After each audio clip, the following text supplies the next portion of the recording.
Today in the workshop, we're working with LiPo batteries. We'll see how LiPos work and we'll learn how to charge, discharge, balance, and safely store these incredible power sources. We'll also learn how to dispose of LiPos and how to extinguish a LiPo fire. It's a powerful episode today, so welcome to the workshop.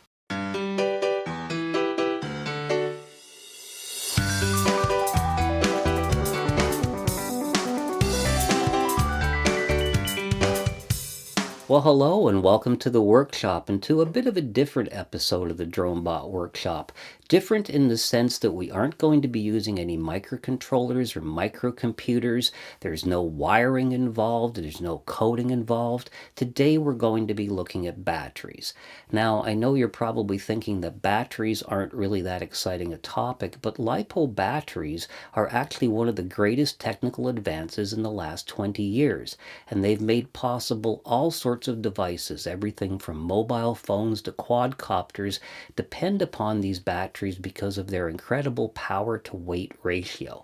Now, LiPo batteries are rechargeable batteries that have very stringent requirements for charging and discharging and storage. And if you don't obey those requirements, you'll severely reduce the life of your battery, and you could in some cases even cause a deadly LiPo fire, and we certainly don't want that. However, when used properly, these batteries are perfectly safe and they can last for a very long time. So let's begin by taking a look at this incredible battery technology. Today we are working with lithium-ion polymer batteries, or LiPos. LiPos refer to rechargeable batteries that use lithium-ion technology.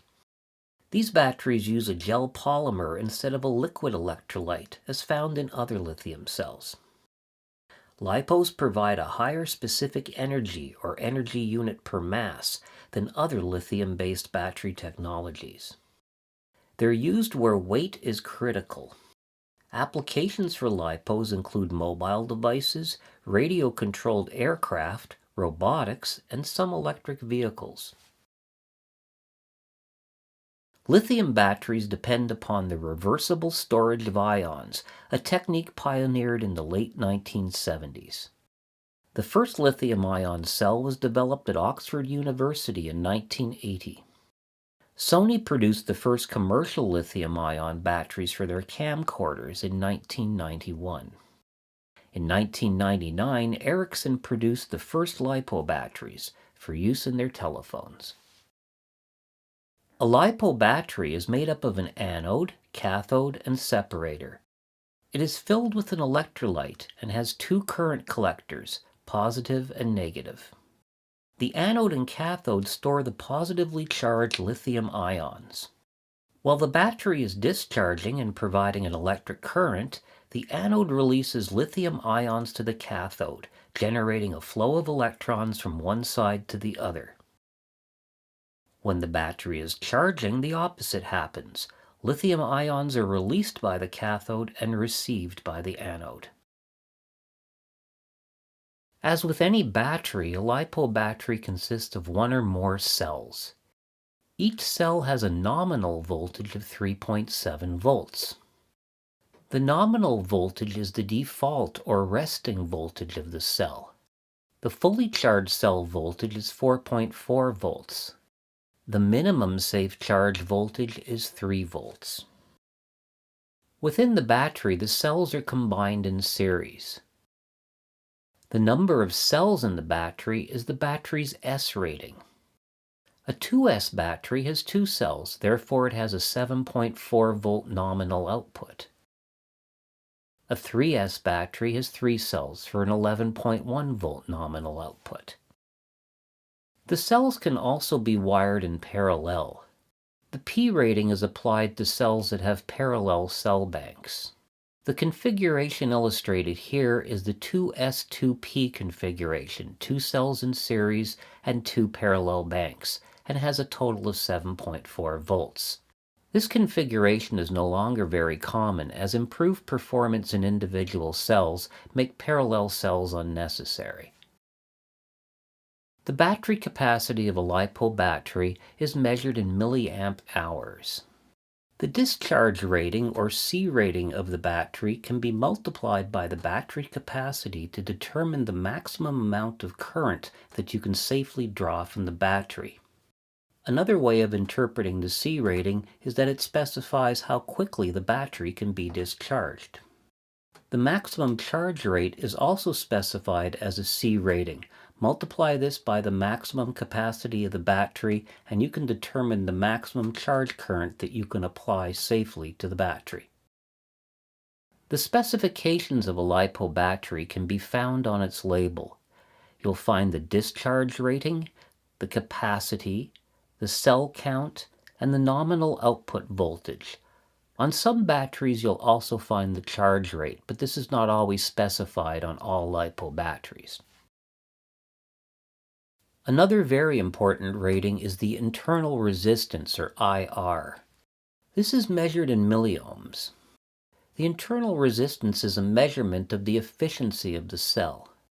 This value will change over time and with temperature, and is not generally specified on the battery specs. The internal resistance increases with the battery's age, and eventually when it becomes too high, the battery will not be capable of delivering its specified current. You can't measure internal resistance with an ohm meter. It requires specialized test equipment. Some advanced LiPo chargers can measure the total internal resistance. The total internal resistance is the total of all of the individual cells. You'll find another connector on a LiPo battery as well. This is the balance connector. This provides a connection to each cell in the battery. This can be used to balance the voltages between the cells. It can also be used for monitoring and during the charging process.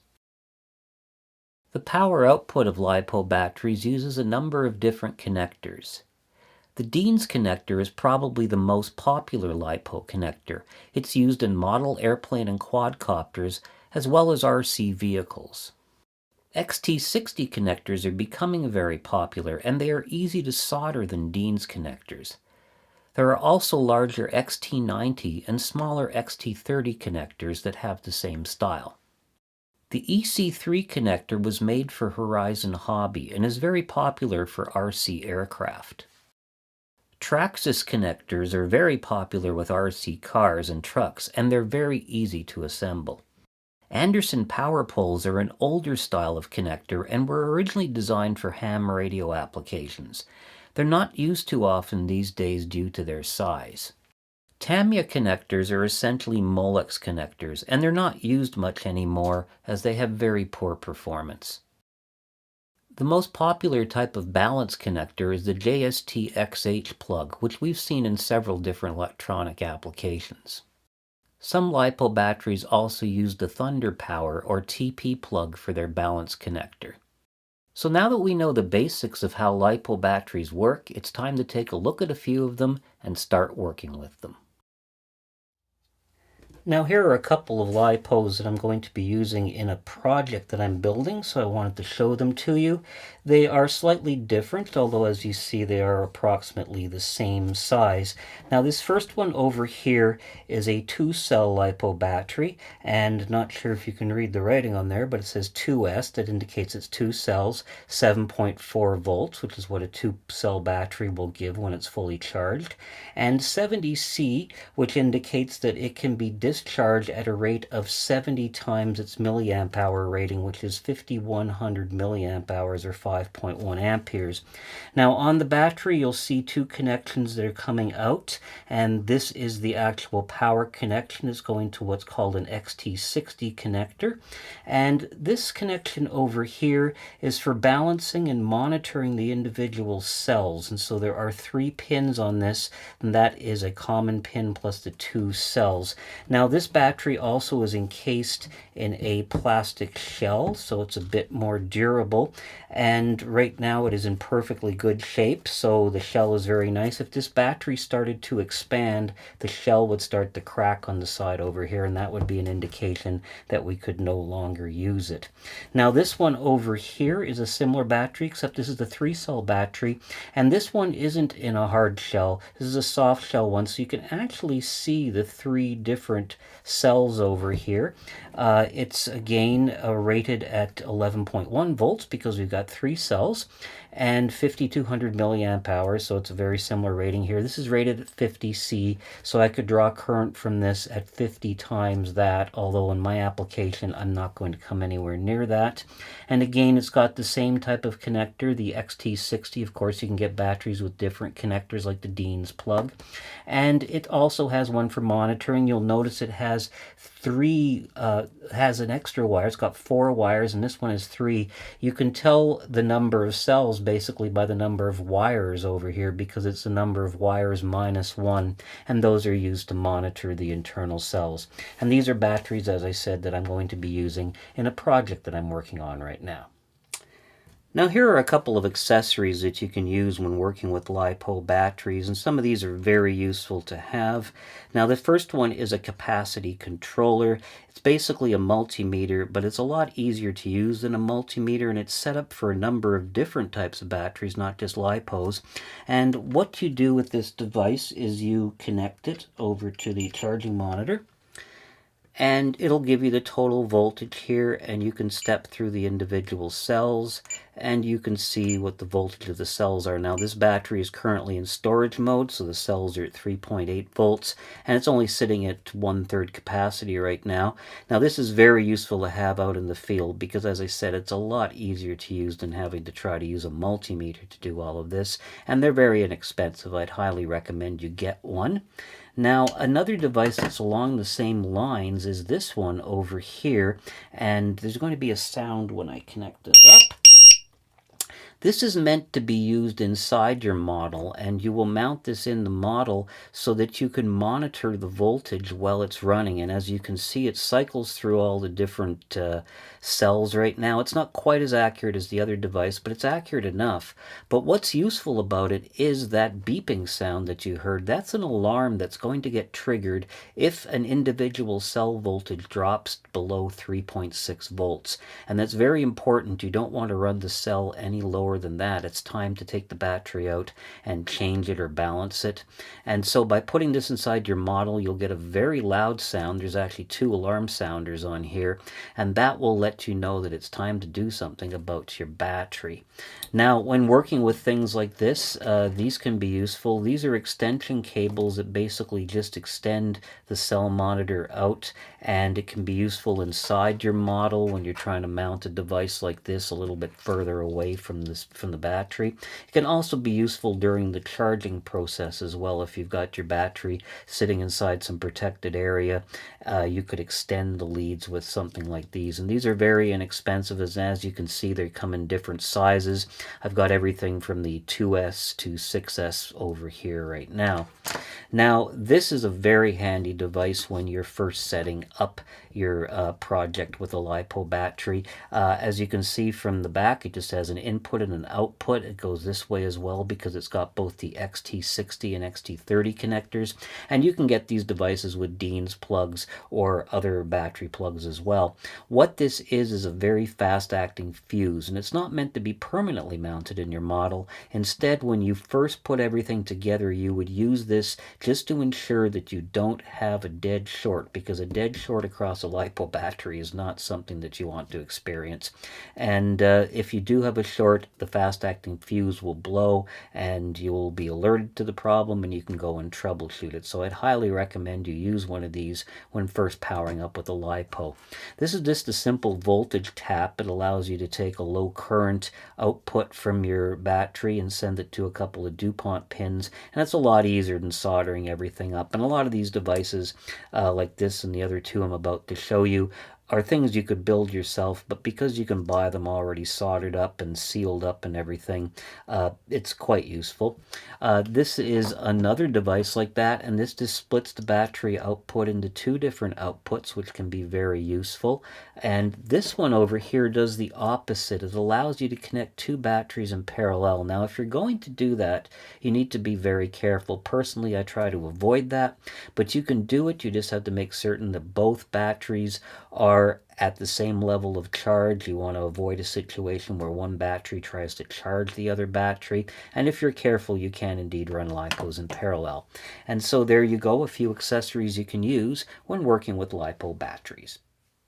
So now that we understand the technology and specifications of LiPo batteries, it's time to charge one up.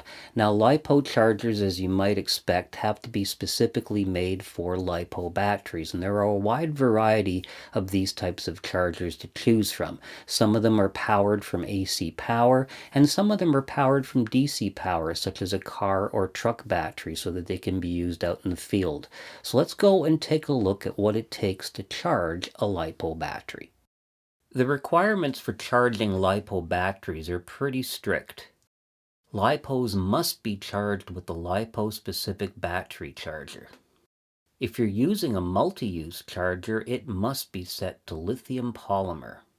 Balanced charging, or charging through the balancing leads, is the preferred method of charging a LiPo battery. When charging a LiPo, your charger needs to be set to the correct number of cells in the battery. Most modern chargers will detect this automatically, but some of them don't always do it correctly, so you need to verify indeed that your charger has been set to the same S number as your battery. When charging a LiPo, you need to charge the cells to a maximum of 4.2 volts per cell. Never exceed that voltage. The primary concern with charging LiPo batteries is safety. Always check the connections before starting the charge. Ideally, you should charge LiPo batteries outdoors. If you need to do it indoors, do it in a well-ventilated area. Never charge a LiPo battery inside the device that you're powering.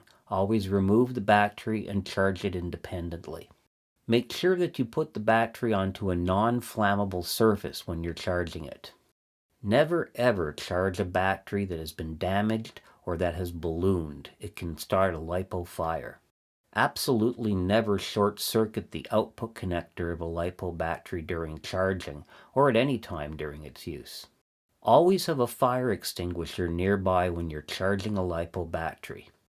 And the most important safety tip is to never leave a charged LiPo unattended, not even for a second. Always have someone nearby when charging a LiPo, and keep pets and children away from charging LiPo batteries. The safest charging current is 1C, in other words, the same rating as the milliamp hours of the battery. Don't exceed 1.5C, even if the battery is rated for a higher rate, as this is dangerous. The lifetime of your LiPo battery will be greatly extended if you break it in first, with 5 to 8 charge and discharge cycles before using it. Never allow a LiPo battery to discharge below 3 volts per cell, and never charge it above 4.2 volts. During the charging process, watch your LiPo battery for any swelling, and if this is observed, stop charging immediately. Although it is possible to direct charge a LiPo battery, in other words using its output leads, this is not recommended. And so now let's go and charge up some LiPo batteries. Alright, so I'm all set up to charge a LiPo battery. Now normally I would do this outside, but I'm going to very carefully do this indoors for the sake of this demonstration, as it's a bit easier to film it indoors. Now, as you will notice, I have a charger over here, and this charger plugs directly into the AC. A lot of LiPo chargers require a 12-volt input, and you can either use a car battery or you can use a power supply on your workbench. But this one actually has a built-in AC power supply. It's got a fan and everything in it to keep it cool, and it can simultaneously do 2 LiPo batteries. Now, you'll notice I have a bag over here. This is a LiPo bag, and I'll be showing you some more LiPo bags a little later on in the video. I have a battery inside here. It's a 3-cell battery, and I've got both the battery's output and its monitor leads connected to the charger over here. You'll notice another thing I've got over here is, of course, a fire extinguisher. I don't anticipate a fire, but you want to be very careful whenever you're charging or discharging LiPo batteries. You should always have a fire extinguisher or a bucket of sand or some way that you could put out a fire available available to you. You'll also notice the surface that I'm charging it on, and this round surface actually is a pizza stone. One little known fact is that when I'm not in the workshop, I love to cook, and so this stone has made hundreds of delicious pizzas, but it's been replaced by another stone, and it now has a second lease on life as a safe surface to charge LiPo batteries on. And so I'm all set up with my charger over here, and right now it's detected the fact that I've got a 3-cell battery, and it says it's giving out 11.4 volts, and the cells are ranging 3.8 to 3.8 volts. If I press this button, I get a few more details, and I can indeed see that cells 1, 2, and 3 are sitting at 3.8 volts, which is the storage voltage. And so if I hold this down for a while, I'll get a menu over here, and I've got a number of tasks that I can do over here. If I just move this wheel up to the top here, I have charge over here, but I can also discharge or do storage, and even destroy the battery, which basically bleeds it down to nothing so I can throw it away. I want to do a charge, so we'll keep that set over here. It knows the chemistry is a LiPo. It wants to set the cells to 4.2 volts apiece, and that's what I want, but I can go into the menu and adjust that by very small increments if I wish. It knows it's a 3-cell battery because it detected that, and it can have the current set. You can go into here and set what current you want. I'm going to charge at a level of 4 amperes. Now you determine the current by looking at the battery's rating. You take a look at its C rating and its total amperage rating, and you multiply that, and that is the maximum current you can go at. So I could actually go all the way to 12 amps with this, but I'm going to go to 4 amps with this battery over here. I find that's a good current to charge at. And then down over here, I can just start it. And we're on the go right now, and it's monitoring it right now. Now, with this particular charger, the display over here will be orange while it is in the charging process. When it is finished charging, it will turn green, but it will continue to charge until the batteries are balanced, in which point it can turn blue. If you're in a hurry, you can remove it when it's green, but otherwise you can wait until it turns blue. And while it's charging, you can go in and get a bit more information about where all the cells are sitting and how much current you're passing through, etc. And so this is going to take a little while, so we're just going to let it charge and complete the charging and balancing process.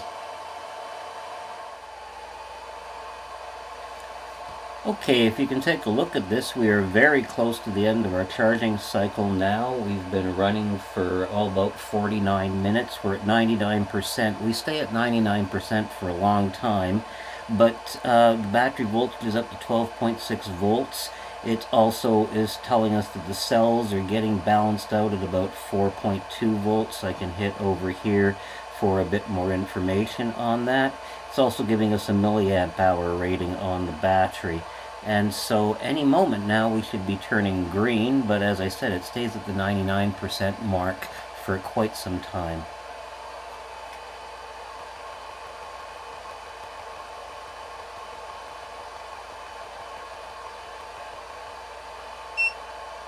And there we go. We've now got green over here, so that indicates that we are charged.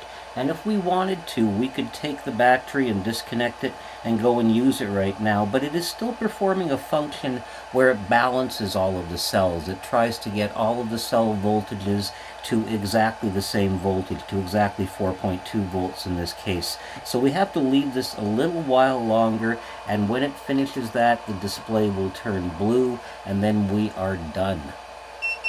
And there we go. It's beeping to let us know we're done, and the display is turned blue, and we have successfully charged up this LiPo battery.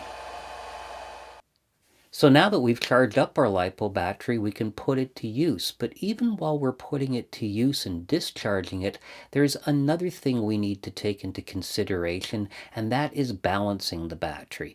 Balancing is simply the act of making certain that all the individual cells in the battery are at the same level. So let's go and take a look at how we do that. Paying attention to discharging and balancing your LiPo batteries can greatly increase their lifespan.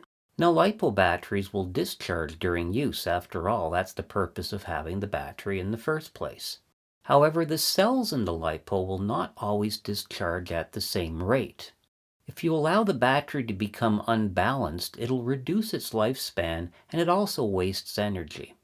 The chart below shows how the cells in an 8-cell LiPo battery do not discharge at the same rate over time.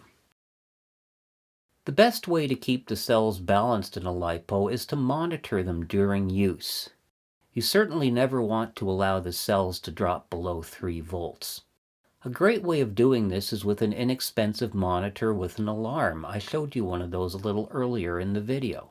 The capacity controller that I showed you early in the video can also balance the cells by discharging them until they all meet the same level as the lowest charged cell. Most good LiPo chargers also have a balancing function that you can use to keep your cells balanced. So let's go and see exactly how we do that. Now, there are a number of different methods that you could employ to balance your LiPo batteries. Essentially, what you are going to be doing is you are going to be finding out which of the cells in the battery has the lowest voltage level, and then you're going to bleed off the charge on the other cells to match that level. And you're going to do it through the battery monitor plug over here, because this gives you a connection to each of the individual cells. Now, when I charge the battery, you'll notice that my battery charger had a function in order to balance the cells. When it finished charging, it went through for a little bit and balanced out the cells, and it didn't really take very long. Now, that's one way that you could balance your cells, but when you're out in the field and you've already run your battery down a little bit, it's nice to have another method of doing it. And this little battery tester that I showed you a little bit earlier is also capable of balancing out your cells, and I'll show you how you do it. Essentially, first you have to, of course, connect the battery monitor to it, and it's reading the cell voltage, a 3-cell battery and everything. And then what you need to do, we can go through the mode, and we can see the different cell voltages right now. Now, they're all matched pretty close right now in this battery, but what this mode tells us over here is that there's 0.009 volt maximum to minimum difference between two of my cells, and it also mentions up at the top over here that it is the first cell and the third cell that are the biggest difference between cells. And so if I hit the type key and hold it down for a couple of seconds, I heard that beep, and then I'll leave it alone, it is going to start to balance out the battery. It's going to sit there and do it by itself, and it's just basically applying a resistive load across the other cells in order to try to match it. And you just leave it sitting there for a little while, and it's going to cycle through and show you the voltage on the different cells. And when the voltages match for all 3 cells, then you know that your battery is balanced. So that's just one other feature of this handy little tester, and one of the many methods that you could use to balance the cells on a LiPo battery. Now, when you're not using your LiPo batteries, you should take them out of the device that you're powering up with them, and you should put them into storage. And putting a LiPo battery into storage is a little more than just taking it out and putting it up on a shelf. For one thing, you may have a defect in the battery that you're not aware of, either a manufacturing defect or maybe a puncture or something that happened while you were using the battery that you don't know about. And something like this could cause the battery to vent gas or even to catch fire, and you certainly wouldn't want this to happen if it was being stored in your home or your garage. Now, in an ideal world, you wouldn't store LiPo batteries in your home. You would take them outside of your house. You'd have something like perhaps a storage shed and store them outside, so if there was a problem, it wouldn't cause a fire or a gas release inside your home. However, for a lot of people, myself included, that isn't practical. For one thing, the temperatures we experience outside here in the winter wouldn't make it possible for me to store LiPos outside, even if I was to build a shed for them. So let me show you a few ways that you can safely store a LiPo battery indoors. There are both performance and safety considerations when storing a LiPo battery. LiPo batteries should be placed into storage mode when they aren't being used. In storage mode, the cell voltage needs to be maintained between 3.8 and 3.85 volts per cell. You should never store a fully charged LiPo battery. In fact, if you have a fully charged LiPo battery and don't intend to use it within the next 24 hours, you should put it into storage mode. Ideally, LiPo batteries should be stored between 10 and 50 degrees Celsius. Don't just put your LiPo batteries up on a shelf. You need to store these in a fireproof enclosure. If you're storing your LiPo batteries long term, such as over the winter, you should check them periodically and make sure that they are still at their correct storage mode voltage. There are many different methods of storing a LiPo battery, and you'll find some great ideas up on YouTube and on the web. A very popular method of storing LiPos is to place them into LiPo bags. However, you should note that despite what they say, these bags are not truly fireproof. They can, however, be used as an additional fireproof measure when storing LiPos in a fireproof container. At the opposite extreme, there are storage enclosures that are made specifically for LiPo batteries. However, these are usually out of the reach of most experimenters and hobbyists. One very popular and very inexpensive method of storing LiPo batteries is to use a cinder block. You can place your LiPos inside the holes of the cinder block where they'll be encased by cement. You can even place the LiPos into battery bags for additional protection. Many people put a sheet of drywall or a sheet of steel on top of the cinder block to complete the fireproof enclosure. And so now let me show you a couple of methods that I use for storing my LiPo batteries. Now, when you're looking into LiPo storage, you'll inevitably find a number of advertisements for LiPo bags, and I've got a few of them over here. Now, these bags are made of materials that are supposed to be fireproof and explosion-proof, and they're supposed to be a great way to contain your LiPo batteries. And they do have their uses, but I'll tell you something right now, those claims are rather grandiose. They certainly won't prevent a LiPo fire from spreading. They don't really do a great job either of containing the gases or an explosion, but they, as I said, do have uses. Now, a couple of these bags have zippers on the top, so you can zip them shut, and they seem to be lined with a material which is, again, supposed to be fire retardant, and they come in all kinds of sizes, and you can just pop a few LiPo batteries into them, and in this case, this one just uses Velcro to seal itself up. The other ones use zippers, and they're not too bad for carrying LiPo batteries. What I use them for mostly is to put inside other fire retardant containers as sort of an additional measure of protection.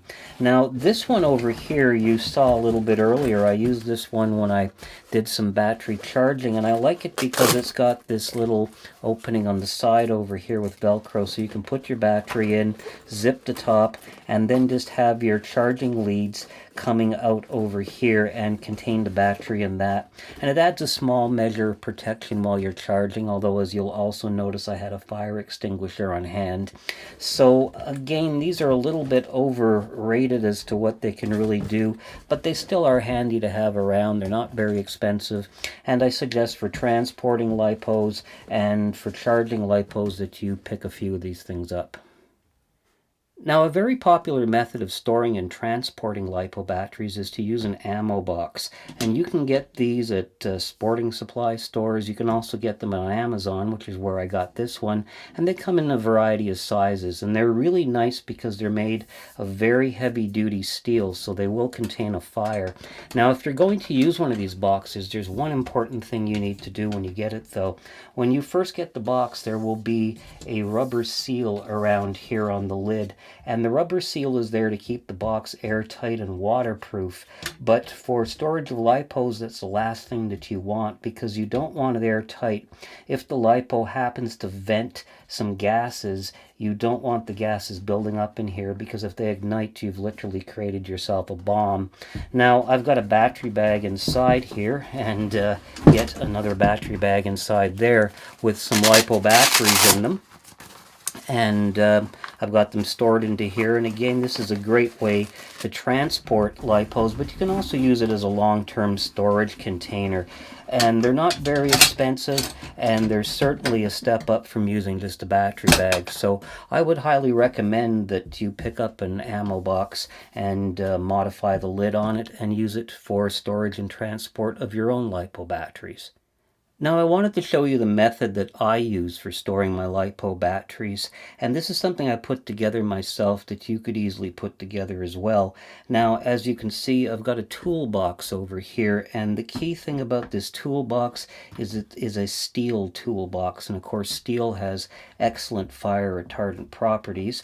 And if you open it up, you'll see I've got this little handle on this little piece of material. And what this material is it's drywall. Now, drywall is sometimes called sheetrock in some parts of the world, and sheetrock actually pretty well describes what it is. It's a sheet of rock that's in between two pieces of paper, and of course this is used all over the world for home construction, and one of the reasons it's used is it has very good fire retardant properties. It has properties for what they call a 1 hour burn, so a fire should be able to burn for 1 hour and be retained by the drywall, and 1 hour is plenty of time even for a LiPo fire. Now, if you look inside the box, you'll see I've got a couple of battery bags, and each bag currently has one battery in it, although the bags are large enough to have more than one battery. And the bags just offer a small additional bit of protection. And if you look inside here, you'll see that I've also lined the toolbox with drywall. There's drywall on the bottom, it's on the sides, etc. And so the batteries will fit in there, and then this goes on the top, and it goes on rather loosely, and that's intentional because you want to allow air to get out of here, so if there is any outgassing from the batteries, that won't cause a problem because it'll have a place to go. It won't build up pressure inside here. And then you'll close the lid on this, and it should be able to retain a fire. Now, if you want the icing on the cake or the cherry on the top, you could also place a bag of sand on top of this, and with a bag of sand, if the bag was plastic, eventually the heat would melt it and the sand would come up. If it was burlap, it would probably burn and the sand would come out, and the sand would extinguish the LiPo fire if anything managed to get out of the box. And so I feel this is a pretty safe way of storing LiPo batteries, and you could put something like this together yourself quite easily. Now, I really hope that you never need to put the next section of the video into practice, but it is something you always need to be prepared for. If you happen to have the misfortune of experiencing a LiPo fire, you need to know how to extinguish that fire. And a LiPo fire is different than other fires that you may be familiar with, especially because lithium is involved, and lithium and water are not a good mix. Now, if you don't believe me about the severity of LiPo fires, stick around, because I've got a few video clips of LiPo fires that'll probably change your mind. But more importantly, I'm going to show you how you can properly extinguish a LiPo fire. There are many situations that can cause a LiPo battery to catch fire. A LiPo battery can experience thermal runaway for several different reasons. Charging a LiPo with an excessive internal resistance in its cells can cause this thermal runaway. Heat can build up and it can catch fire. Charging a damaged, balloon, or otherwise defective LiPo battery can cause it to catch fire as well. If you expose a LiPo battery to heat above 60 degrees Celsius, it can be enough to start this thermal runaway and catch fire. A LiPo battery exposed to excessive shock or pressure can catch fire. This is of particular concern with model aircraft, where a crash can cause it to burst into flames. It's not just the flames that we need to worry about. The gas released during a LiPo fire can be toxic, and if it's in an enclosed area and is ignited, it can cause an explosion. Now, despite their name, LiPos actually contain very little lithium. Now, you'd normally need a very expensive and hard-to-obtain Class D fire extinguisher for lithium. You don't require one for LiPo batteries, as the lithium burn happens within the first few seconds of the fire. A common Class ABC fire extinguisher, which I'm hoping you already have around your house, will work well for a LiPo fire. Now, you can use water during a LiPo fire. It's best used around the area of the LiPo to keep any combustible materials from catching fire. One excellent way of putting out a LiPo fire is to douse it in sand. A bucket or a bag of sand can put out a LiPo fire pretty quickly. Now, if you still don't believe me about the severity of LiPo fires, I want you to take a look at a few of these videos. Now, all of these videos illustrate a LiPo fire that occurred during the charging process, and a couple of them were obviously intentionally done just to illustrate the severity of a LiPo fire. Note that in many of these videos, especially the one on the bottom left, you'll see a lot of outgassing, and the video on the top right illustrates how the LiPo balloons before it catches fire. The quadcopter video illustrates the danger of charging a LiPo battery while it's in the device. Not only has the battery been destroyed, but the quadcopter has also been destroyed as well. I do have to question the wisdom of starting some of these fires in a grassy area. So play it safe and make certain that you're ready to handle a LiPo fire. Now, all good things must come to an end, and that includes LiPo batteries. Like any other rechargeable battery, LiPo batteries have a limited number of charging and discharging cycles, and even if you've taken good care of your battery and you've balanced it and stored it properly, eventually there will come a time where the battery isn't holding a charge, or it isn't holding it for very long, or it isn't giving the power that it used to give, and you're going to have to get rid of that battery. Now, disposing a LiPo battery is a little bit more than just tossing it into the garbage can, because that battery still has some power left in it, and you certainly don't want to be known as the person who set a garbage truck on fire. So there are a couple of methods you can use to completely discharge a LiPo battery for storage, and I'm going to go over a few of those methods right now. So how do you know when it's time to get rid of your LiPo battery? Well, in general, a LiPo battery is good for approximately 350 to 500 charge and discharge cycles. However, if the battery is damaged or poorly maintained, its lifespan can be severely reduced.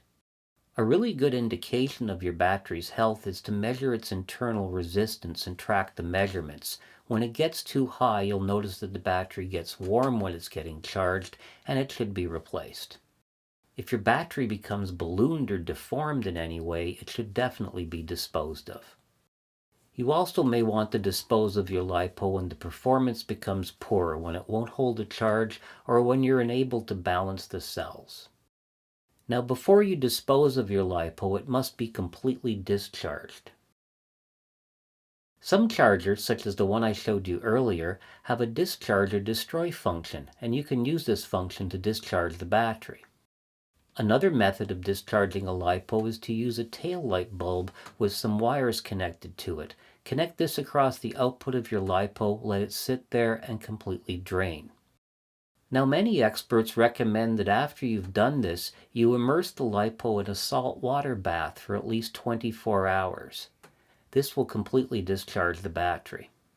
Whatever method you use, you should take a voltmeter and ensure that the output is indeed 0 volts before you dispose of the LiPo. Now, how you dispose of your LiPo will really depend upon where you live, as disposal instructions are often dictated by your local laws or bylaws. In many communities, you're allowed to simply put discharged LiPos in your regular trash, as they don't really contain any lithium or dangerous materials. However, there are many areas in the world that have very strict bylaws concerning LiPo disposal. For example, the state of California requires that you take LiPo batteries to an authorized disposal center. It's always best to verify with your local authorities as to the proper method of disposing your LiPo battery. So that concludes our look at LiPo batteries. I hope you found it both enjoyable and educational. Now, if you want some more information about LiPos, you can check out the article that accompanies this video on the dronebotworkshop.com website. And there is a link to that article right below the video. Another thing you'll find on the website is some information about the project that I'm using LiPo batteries for, and that would be my Outdoor Rover project. And there are a number of articles and exclusive, not on YouTube videos that you'll find on the website that let you know a bit more about the rover, and you'll be seeing more and more of those. In order to stay informed about those, please sign up for my newsletter. Newsletter subscribers get advanced look at those articles, and the newsletter is not spam by any means. It's just my way of letting you know what goes on in the workshop. It's free to join, and all I need is your email address. Another thing that's free to join is a DroneBot Workshop forum where you can discuss LiPo batteries, technology, and all sorts of things with a number of like-minded individuals. And it's also just a great community to hang around. And there's a link to the forum right below this video as well. And finally, if you haven't subscribed to the YouTube channel, well, please do. I'd really appreciate it. All you need to do is click on the subscribe button, and if you click that little bell notification, you will be notified every time that I make a new video. So until next time, please stay safe, please take care out there, please take care of your LiPo batteries, and I will see you again very soon here in the DroneBot Workshop. Goodbye for now.